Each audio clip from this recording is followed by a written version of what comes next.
Someone emailed me trying to get me to help them diagnose their N63 reduced power mode problem. So I'm going to help you try and diagnose that. I made a video of information that I can provide based on videos that he sent me. So go through that, watch it, and kind of just use that information to try and help you solve your problem. Now I want to tell another story of a reduced power mode issue with my car. I have a BMW with the N54 motor in it. I replaced the alternator about 2 or 3 years ago, and eventually it started having this issue where it kept going into reduced power mode, and then the traction control lights would come on randomly, and I had a hard time figuring out what that problem was until the day the vehicle completely left me stranded. The radio cut out, all the electronics just stopped receiving power, and it ended up being this cheap alternator that I bought off eBay for $300 brand new, when I was too cheap to buy a $650 OEM alternator. After I replaced the alternator, what I did was I bought a used alternator for $75 just to get the car going again. It had like 90,000 miles on it, because I didn't want to waste any more money on buying a new alternator anymore, just because I didn't want to have that problem. That was about September 2019 when I had that issue, when I had to replace the alternator. My car has not went into reduced power mode since that point, so it's been about 9 months, and I don't expect it to go back into reduced power mode. Also, the other issue that it fixed was the traction control light and ABS light no longer come on because of that. That's very strange for the alternator to be the issue there, but in my case it was. So that was my problem, but I'm just going to show you the video of what I think might be his problem.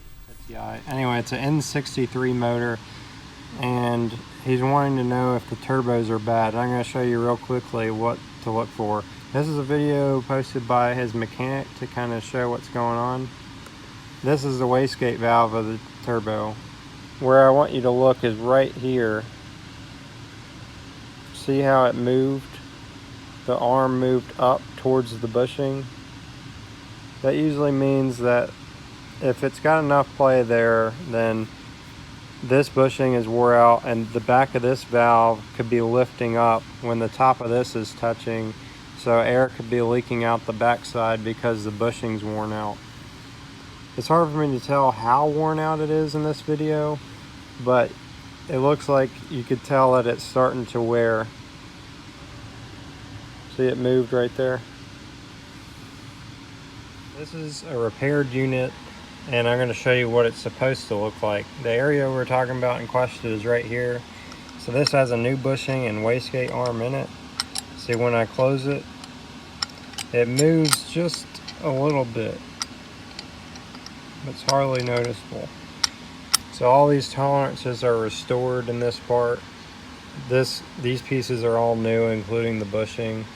Here is another part that also can be causing the issue, where you may be able to fix this without doing the wastegate repair. But if you're going to have the turbo out anyway, you may as well do the wastegate repair. This piece connects to your wastegate arm here, and you can adjust it. You could thread it back so it holds this tighter. If you look closely, this piece is egged out here because the amount of times this is closed, this flap. Sometimes it will also wear out on the side of the arm, but all these parts get replaced with our kit. When this starts to wear out, it's not able to pull this back all the way like it's supposed to. So if you wanted to try and do a quick fix, you could try to take this part and then thread it on a little tighter to where it will pull the lever all the way over like it's supposed to, and that may fix your problem. If you're going to have the turbo out anyway, you may as well just go ahead and do the repair on this. We do the repair, we also sell the parts. So for this one where it's worn out, I don't have a replacement piece for this at the time of filming, so I'm just going to go back and weld that up and then machine it back out to size. I have a TIG welder and stainless steel, so I'll just fill it back in and then machine it out to size, so I'll restore those tolerances. You can see how egged that is. It's not as perfect in size as it's supposed to be. So that much movement can allow this valve not to close, because now it's out of adjustment because it's been wearing over time.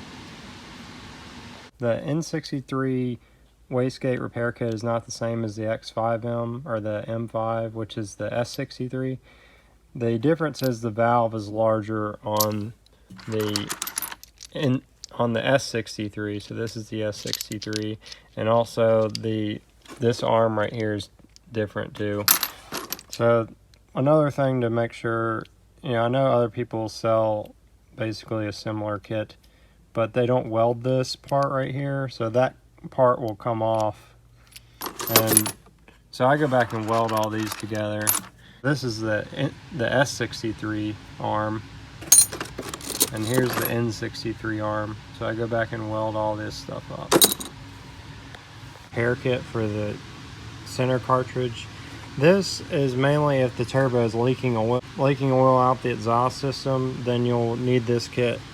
The seals usually are what goes bad there, but there's other things that you need to check. So I'll link to a guide below of a different turbo that's the same concept on what to check for these.